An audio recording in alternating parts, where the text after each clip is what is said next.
Cette fête du Christ roi a été créée il y a juste 100 ans, en 1925, par le pape Pie XI, dans le but d'affirmer la royauté du Christ. Il voulait rappeler cette royauté prépondérante de Jésus sur tous les gouvernements des hommes. Et cette fête a pris un sens différent avec la réforme liturgique commandée par le Concile Vatican II. Elle est maintenant célébrée le dernier dimanche de l'année liturgique. Elle devient ainsi comme le couronnement de l'année liturgique. Le Christ, mort et ressuscité, roi de l'univers. La préface de cette messe nous en donnera toute la portée. Quelques aspects de cette parole de Dieu pour célébrer cette messe. La première lecture qui rappelle David, le petit berger d'Israël, que Dieu a choisi comme roi, avec pour mission de rassembler, de réunir les 12 tribus d'Israël. C'était une annonce de ce que le Christ réaliserait lors de sa venue, rassembler les hommes du monde entier et de tous les temps. Le Christ a réconcilié tous les peuples de la terre en livrant son corps et en versant son sang. Et il nous demande de participer à cette œuvre de rassemblement.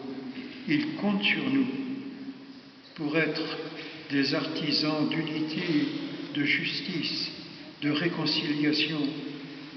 Là où est la haine, que je mette l'amour. Là où est la discorde, que je mette l'union. L'unité entre les hommes passe par une multitude de petites ententes, et c'est toujours à refaire. Cette unité à construire réclame des gens qui n'ont pas peur de payer de leur personne et de leur temps. L'Évangile nous montre Jésus, comment il est devenu roi. Jésus sur la croix. Jésus tourné en dérision par des soldats sans pitié qui ont enfoncé une couronne d'épines dans sa tête. Roi qui a une croix pour trône. Et cette inscription, Jésus de Nazareth, roi des Juifs. Et pourtant, c'est bien sur la croix que Jésus manifeste de la manière la plus éclatante le règne qu'il veut instaurer, un règne de pardon, de paix et d'amour. Il meurt victime de la haine des hommes.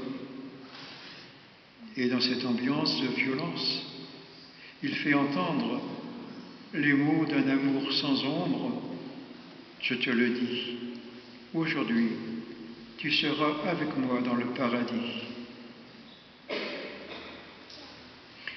Jésus, le roi, d'un royaume où la haine fait place au pardon, où la violence cède la place à la bonté, où le pouvoir est service, où tout est paix.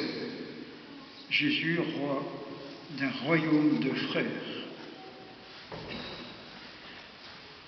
L'attitude de ce bon larron, il reconnaît l'innocence de Jésus. Il reconnaît que ce n'est pas un coupable mais une victime qui paie le prix pour les autres, qui porte le péché des autres. Ce coupable reconnaît Jésus comme roi, comme sauveur, et il le supplie. Jésus, souviens-toi de moi quand tu viendras inaugurer ton règne. une des plus belles prières chrétiennes qui soit. Ce bon larron, le premier à vivre l'inauguration du règne nouveau, celui de Dieu, le premier aussi à entendre l'annonce de son inauguration. Aujourd'hui, avec moi, tu seras dans le paradis. Et nous reprenons la méditation de saint Paul dans la deuxième lecture. Le Christ, souverain roi, c'est lui le commencement, le premier-né d'entre les morts, afin qu'il ait en tout la primauté, car Dieu a jugé bon qu'habite en lui toute plénitude, et que tout, par le Christ, lui soit enfin réconcilié, faisant la paix par le sang de sa croix. Souviens-toi de moi. C'est aussi cette humble prière que nous faisons monter vers le Seigneur. Souviens-toi de notre monde. Ce sera notre prière universelle dans quelques instants. Le Seigneur veut rassembler tous les hommes dans son royaume et nous avons la ferme espérance qu'il nous dira à chacun, aujourd'hui, tu seras avec moi dans le paradis.